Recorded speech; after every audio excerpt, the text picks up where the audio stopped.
Today I'm going to harvest my German hardy garlic. This is a little later than I would normally be harvesting garlic, but when I harvested this variety last year, I felt like I could have let it go a little bit longer. A good indicator of when your garlic is ready to harvest is when your bottom 3 leaves here are brown and starting to die. I'm prepared for disappointment because of all the rain that we've had this year, but we'll see what we got.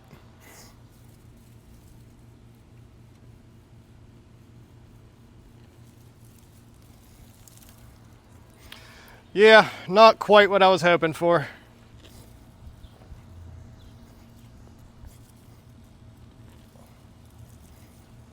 These are pretty small, but I had to get them harvested. They're just gonna end up rotting in that wet soil. I'm gonna lay these out in the greenhouse and let them dry off a little bit, and then I'll clean them up. I'm gonna leave them sit there for a few hours and I'll come back to them. I'll be planting garlic again here in the fall, but I don't wanna leave this as an empty bed, so what I always do is just heavily seed some lettuce. This lettuce will just act as a natural mulch for this bed. We will get some usable lettuce out of it, but lettuce does tend to get bitter and bolt pretty quickly in the summer heat. After that happens, I'll just leave it in here, and when I'm ready to replant my garlic, I'll just throw it in the compost.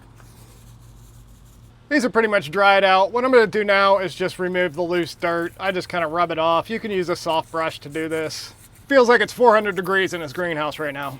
These have giant cloves, but the bulbs just didn't get quite as big as I would have liked them to. I'll just leave these sit here for a day or two to dry out, then we'll move on to the next step in the curing process.